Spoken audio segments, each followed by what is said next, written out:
and welcome to Security Analysis. I am Uday Bhaskar. The focus this week is on helicopters. Helicopters that have been inducted by the Indian Navy in what is called as an FMS, or a government to government acquisition from the United States of America. Romeo class helicopters were handed over to the Indian Navy in the US last week, and this would be welcome induction for the Indian Navy, where what is called as the rotary wing aircraft, the helicopter with its blades, has been a inventory item where there has been what you might describe as a considerable deficiency. Along with this, we also have an effort by the HAL, India's Hindustan Aeronautics Laboratory, to finalize the design of the multi-role helicopter for all three armed forces, that is the Army, Navy, and the Air Force. In its own niche, that is helicopters in the larger Indian endeavor, this is a significant development by way of the kind of technology and ordnance and surveillance that is being provided to the Indian Navy. What does this mean for the Navy in particular, for the armed forces, and for the country? To discuss this and place it in context, I have great pleasure in introducing and welcoming Admiral Arun Prakash, former Chief of Naval Staff, former Chairman of the Chiefs of Staff Committee, fighter pilot who was decorated in the 1971 war, and he has many, I would say, feathers in his cap. Admiral Prakash, sir, welcome to Security Analysis. Thank you. Good to be here. Sir, what I would request you is, in the first instance, we have enough time to sort of explore different aspects of the helicopter in India. How would you place the acquisition of the Romeo, which took place last week, in relation to the Indian Navy's own helicopter journey? I mean, I recall 30, 40 years ago, we used to talk about Alouettes and Sea Kings, to the capabilities of the Romeo for the Indian Navy. Arun, sir? So, as you point out, the acquisition of 24 helicopters, whose actual nomenclature is MH-60R, R for Romeo. So they're nicknamed Romeos, but their actual name is Seahawks. So the acquisition of these 24 helicopters is a big accretion in capability for the Indian Navy, because it was not just a deficiency, as you pointed out, but a major operational lacuna. We first introduced helicopters in the 1960s. We started with the simple Alouette, it didn't have many capabilities, very little weapon or sensor capabilities. And then we moved on in the 1970s to the Sea King anti-submarine helicopter, which was quite capable. It had weapons, it had sensors. So we had two tranches of Sea Kings, one in the 70s and one in the 80s. Now, both these versions of the Sea Kings had become obsolete or obsolescent at least 10 to 15 years ago. Thereafter, we also acquired some Russian shipborne helicopters, which are also 25 to 30 years old, and they are not very capable. Now, the point to note is this for your audience, that a surface ship, a combatant at sea, whether it's a destroyer or a frigate or a corvette or even an aircraft carrier, is very vulnerable to a number of threats. The threats come from underwater submarines. They come from the air, aircraft, fighters, patrol aircraft carrying anti-ship missiles. It could be another surface ship. So these threats configure a great vulnerability for any surface ship, because the capability of a submarine to detect a ship is far more than the other way around. The ship would detect a submarine much later. The submarine will know the presence of a ship. Similarly, an aircraft will detect a ship at a much further range than the ship, and they can launch their weapons before the ship comes to know. So a major antidote to these threats is the carriage of a helicopter by a surface ship. So every decent sized surface ship, whether it's a frigate or a destroyer, is supposed to have a multi-role helicopter, which will give it anti-submarine and anti-ship capabilities. Now, for the last 10 to 15 years, the Indian Navy has been sending out its surface combatants either without a helicopter or with an auxiliary helicopter like the Alouette, which is of the 1960s vintage. It has no sensors or weapons to speak of, or obsolete Sea-Kings. And this 10 to 15-year period has represented a pause of extreme vulnerability. We are fortunate that no hostilities broke out.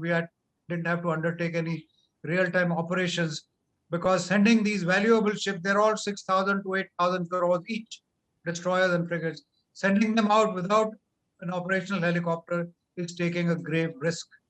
So to cut a long story short, this delivery which has just commenced now with 2 helicopters, a delivery of 24 SH-60 helicopters from the USA, marks a very significant accretion or restoration of capability to the Indian Navy.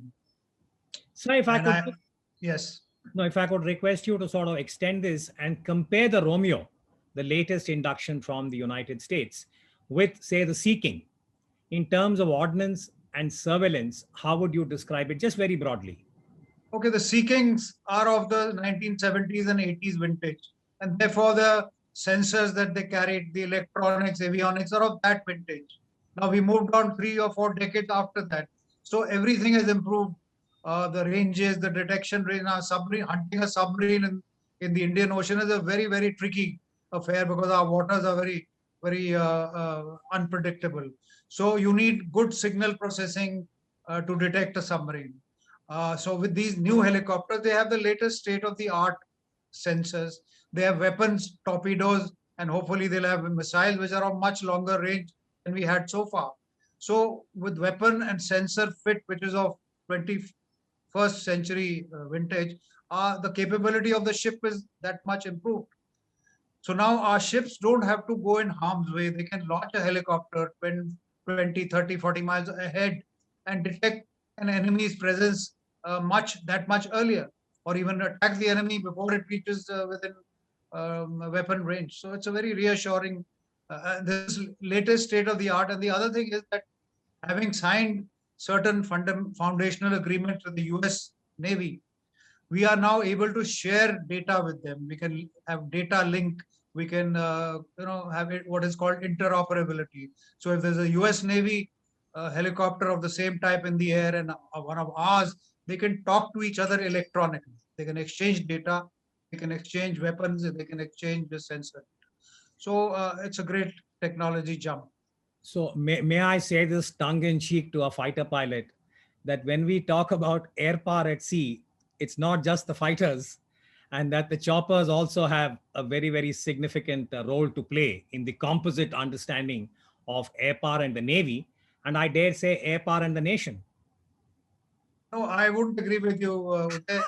I think having flown fighters at sea and landed on the deck of an aircraft carrier, and also having flown in helicopters and commanded ships which had helicopters, I think a helicopter pilot requires much more skills, courage, and judgment to land on the small deck of a frigate or a destroyer in heaving seas, strong winds. I think I would take my hats off any day to a helicopter pilot who lands on the deck of a frigate or a destroyer in rough seas at night. Absolutely, unconditionally hats off. Sir, thank you. I hope all the Cobras and others are tuning in, as also our chopper pilots in the Air Force and the Army and other chopper pilots of the world. But let me shift gear, if I may, which is to now talk about the larger issue, which is India and its saga with the helicopter. Now, recently, HAL has announced that they are finalizing, as I understand it from the media, the design for the multi-role helicopter, and that all the three services, Army, Navy, Air Force, have been asked to give in their QRs, etc.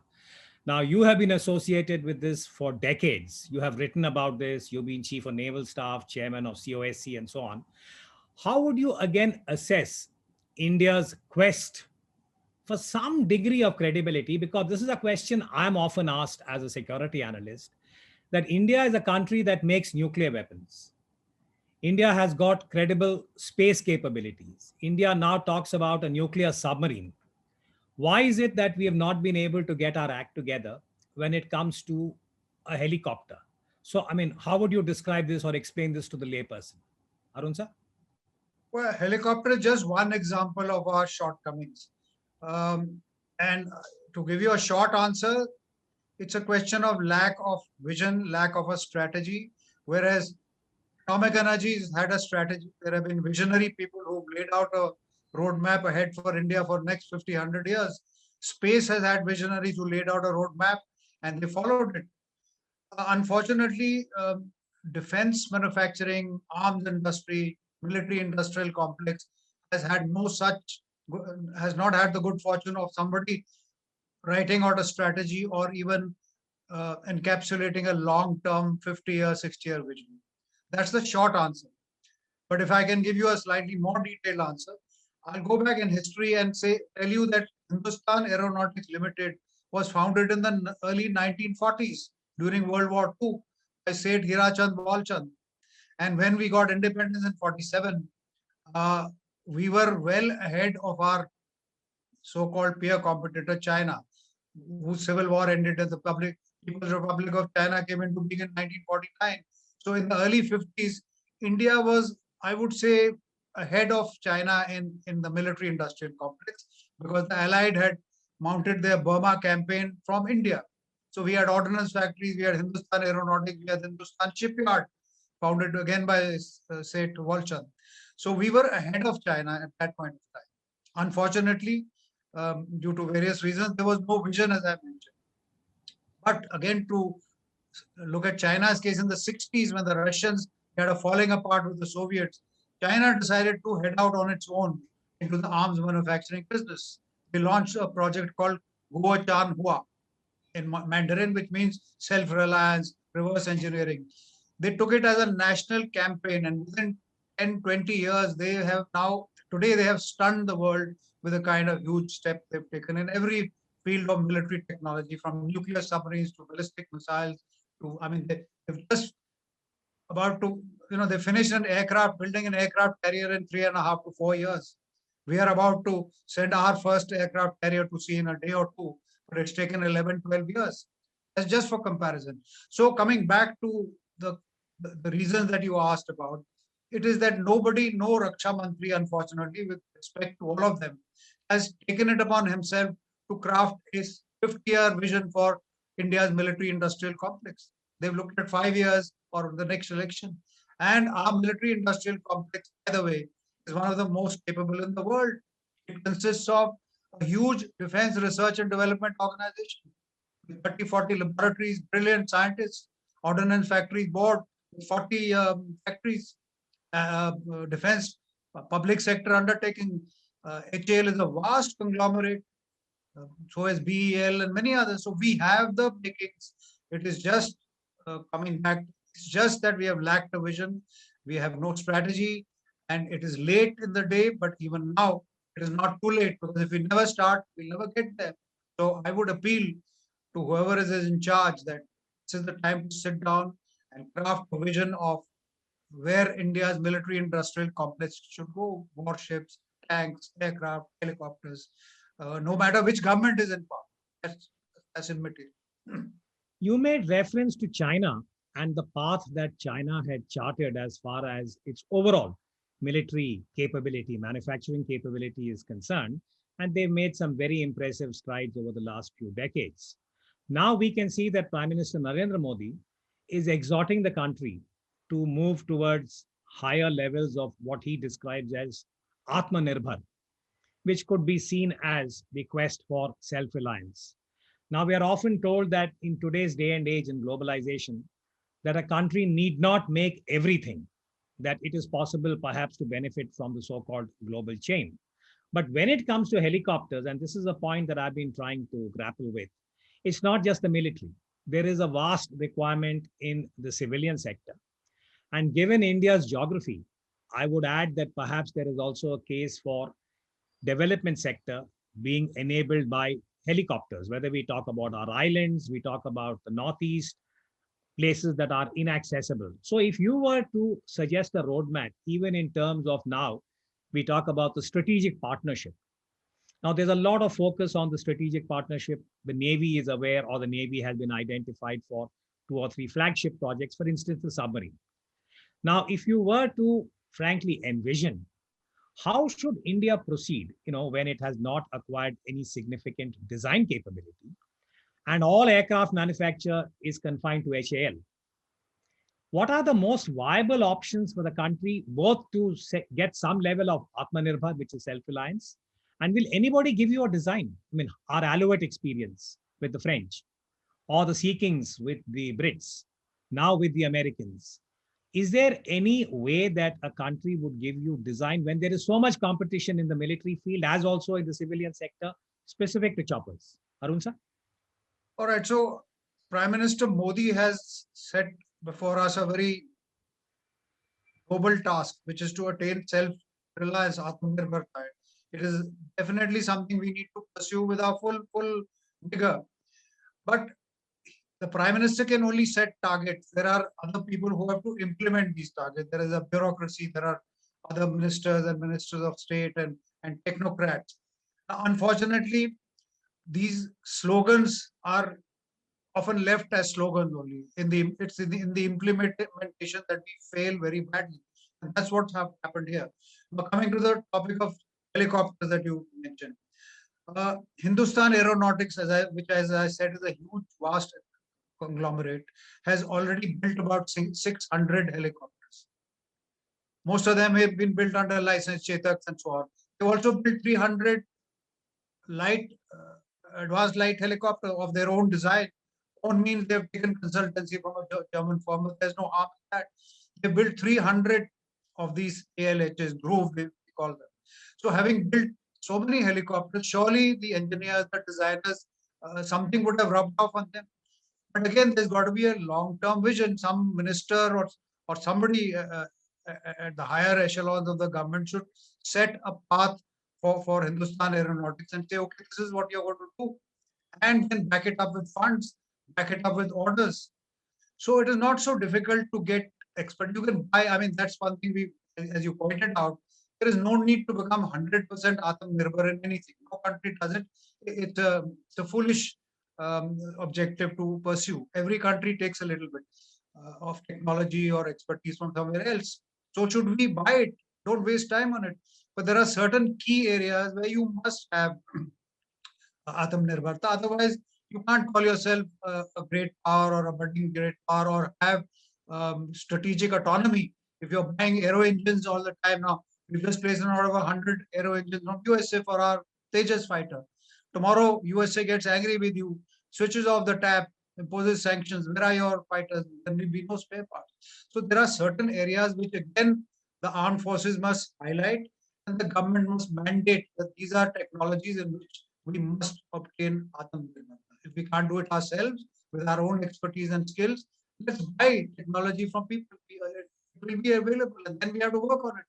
China is ruthless. They've bought, they've stolen, they continue to steal, they spy on other countries, but their aim is quite clear that they have to become numero uno nation by 2049. We've had no such aim. Perhaps in space and atomic energy, we've had objectives, but in the military industrial complex, which is the most vital, every time there's a crisis, we find ourselves short of something or the other.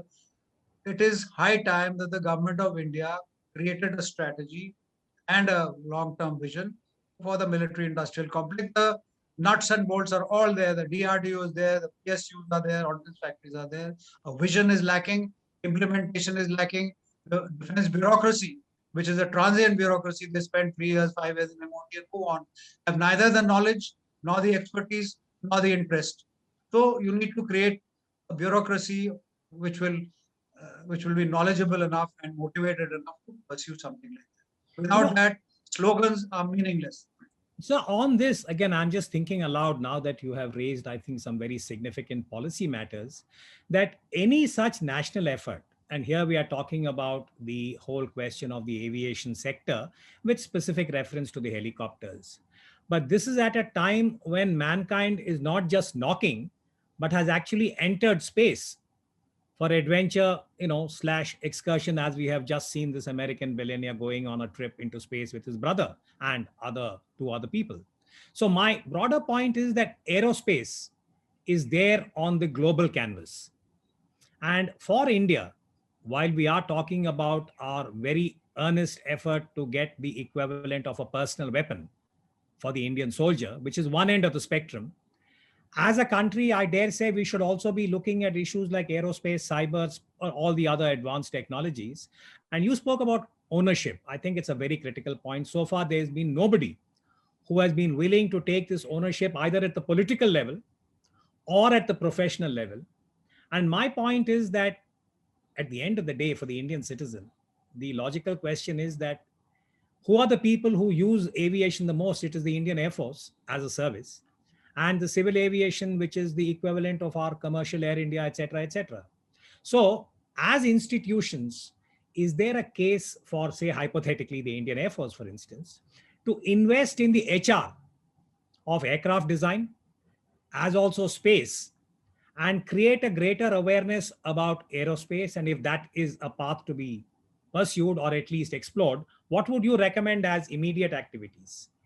Well, I think we have a good example with the Navy's paradigm, which Navy created in the 60s. They went in for indigenous shipbuilding, in the face of great skepticism. But then slowly, progressively, they created a core of constructors, ship designers. And today, the Indian Navy has an in-house ship design, warship design capability, a submarine design capability. I think the Indian Air Force has also made a small beginning in this direction. But this is a much bigger issue there because countries like South Korea, Singapore, Brazil, Turkey, even Pakistan is in many ways ahead of us in this game of military industrial production.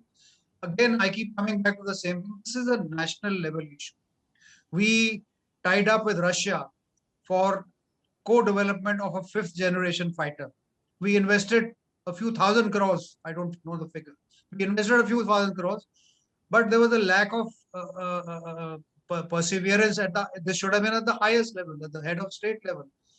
So we paid them money. They designed something. We didn't like the Air Force, didn't like, we dropped it. Now, a whole of government approach needs to be taken because we are buying hundreds or even thousands of civil airliners from the USA, from France. We are buying nuclear reactors from various countries. So if there's a whole of government approach at the highest level, we should leverage all this. We made a feeble attempt to have offsets. Offsets mean that if we buy something from a foreign company, we should invest something here. But it is not a profitable venture for a foreign company. So it's fallen out. Offsets have fallen out. But we have to leverage the tremendous amount of money which we are pouring into foreign coffers and ensure that they give us high technology in exchange. China has stolen it. We should legitimately ask, this should be at the Prime Minister's level. If you're buying 300 Airbuses from France, we should ask France to give us technology for a nuclear submarine. I mean, if you twist the arm of your seller, they will cough up. Similarly, we are buying hundreds of aircraft, civil airliners from US. We have spent $20 billion in buying military hardware in just the last 10 years. But that's only hardware. It hasn't made us any more capable of designing anything ourselves because we haven't asked for technology. Buying hardware is a mug's game. You're just pouring money into others' coffers. Okay. We should not buy anything unless we get a commitment for technology. And at our end, we have often claimed we got TOT, but we have just assembled knockdown kits. We have not got any TOT, and people have not been entirely truthful. Our technologists, our scientists and designers. We have got very little technology. You take any indigenous. Secondly, the second point is we are deluding ourselves. We say we built an indigenous tank. Arjun tank has been around for 30, 40 years. You ask a question, where does the engine come from? Where does the gun come from? Where does the transmission come from? So indigenous, 60, 70% indigenous by weight perhaps, but not by price, not by technology. Similarly, if you look at the fighter we made, Tejas, it's a fine aircraft, good design. The engine still American, the radar is American, God knows what all electronic components, microprocessors, this, that, and the other come from. So we delude ourselves by saying. So we could apply the same thing to the Navy also, right? When we talk about our indigenous, destroyers and so on, critical components are still imported. Yes, I'm afraid every ship, the engine has come from abroad. Now, the value of an engine of a ship versus a hull. So the gun comes from abroad, the missiles come from abroad or are built with technology, radars come from abroad, engines come Torpedoes. from abroad. So then if you say 60% or 70% indigenous, by what yardstick is that? By weight, certainly, but not by technology or cost. So I think we need to, we need to get away from slogans. And now with this banning of, for example, the steps that we've taken are all, I would say, illusory. The defense procurement procedure has been amended about 7, 8, 10 times in an effort to get more self-reliant. We've said we opened FDI to some 75% or whatever. No use. We have banned import. Now, if you ban the import of a destroyer or a tank or a fighter and say, we will make it in India, fine, you banned it, you made it in India. But I just told you what all goes inside that destroyer. There are 100,000 little parts which come from abroad. So rather than going through these dramatic moves, it is better to chart out a roadmap and tell the scientists, okay, you make a radar, you make an advanced radar for our fighter in the next 5 years. And if you don't, then we'll throw you out. We'll find another scientist to do. Or make a jet engine. We've tried very in vain to make a jet engine. We haven't succeeded. They are saying it's too costly, it costs too much. China has spent $40 billion on trying to make a jet engine. They've finally succeeded. Now, if we don't make a jet engine today, we will never make a jet engine ever, because time is moving on. So focus, yeah. I'm just saying one observation again. I'm sort of, this comes to mind as you were speaking, that if you look at the Indian endeavor over the last decade or so, you can see that, say, specific to the army, there's been some amount of private sector participation. And in relation to the 155 artillery gun, there are 2 or 3 private sector players, and Kalyani is one example that I can think of, which is now providing an option to the government. In like fashion, in shipbuilding, we've had 2 or 3 big private sector players. Some have not succeeded, but L&T has been identified now as a credible player and is even being considered as one of the main, shall we say, firms for the submarine project. I do not recall anything similar in aviation. So what is the reason for that? Is it that there's no incentive, or back to your point that we don't have an ecosystem? Why is it that we have no significant private sector participation, even in modest activities related to the civil aviation? It's all HAL, HAL, HAL. You are substantially correct in what you say, but there is a definite effort by the private sector to participate in aviation, in the aviation industry. Some modest advances have been made. Tatas are doing it, Mahindras are doing it. They are making small parts for foreign companies, Boeing. So they are giving them as part of offset. These are minor issues. They are making boards or tail planes or minor small parts like that. Again, here, unfortunately, now I'm going to come across as a pregnant critic of the government, but the reality is that the Department of Defense production has been the biggest obstacle in private industry participation in defense. Most of our defense PSUs have full order books. HAL, for example, has a huge order book of 40,000 crores. The Tejas order itself will take them for years. The Grove order will take them years. And yet, when it comes to private sector participation, the Department of Defense production and the PSUs fight to the bitter end to keep them out. It's the same in the shipbuilding, it's same in the aviation industry, and I think the gun business also is more or less the same. The private sector has its own strengths. They are innovative, they are imaginative, they're looking for profit, they're efficient, their productivity probably 3 or 4 times more than any PSU at any time. But if you don't allow them in, you haven't allowed them in for 70 years. And we have suffered as a consequence. Today, we are the second largest importer of weapons in the whole world, because we've relied totally on the state based industries and so on. So it is high time we allowed the private industry in. We will only benefit from it. The strategic partnership that you mentioned is again a very noble intention. It was based on a noble intention to allow private sector inside, let them gain. They are often blamed for not. It's a S-22. You can't build a aircraft because you never built an aircraft before. But if you never let them make a start, then How will the you get public there? sector will always be ahead. HAL has got a huge R&D, etc. So strategic partnership was meant to permit or facilitate the private sector entry into submarines, warships, aircraft, so that they could gain experience and expertise, and then in the fullness of time, bid and compete for orders from the government. But again, the government, the defense production department has devised ways so that even in the strategic partnership Yeah. game where only private companies are supposed to bid, the PSUs have now been allowed to bid. And they are protesting, but who's listening to them? So again, this is another shortcoming, that we've kept the private sector out, and we have suffered. The armed forces have suffered. The industry has suffered. So hopefully, maybe 2 years down the line, we will revisit the helicopter story. But I think you have provided a lot of grist for the policy mill. And I think you have, in a very constructive way, identified the areas that need some kind of policy focus.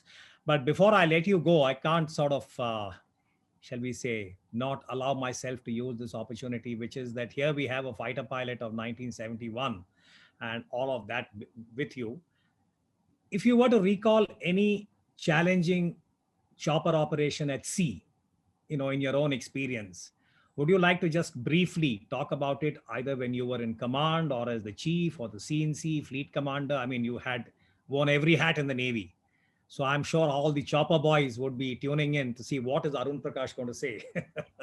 I'm putting Well, you on the spot. one shouldn't talk about one's own experiences on a channel like this, but I commanded a frigate, uh, and it was equipped to carry a seeking helicopter. Now, seeking is a huge helicopter, large helicopter, and when it sits on the deck of a frigate like Vindhyagiri, there is just a few feet behind, a few feet ahead, and on the sides before it touches something or whatever.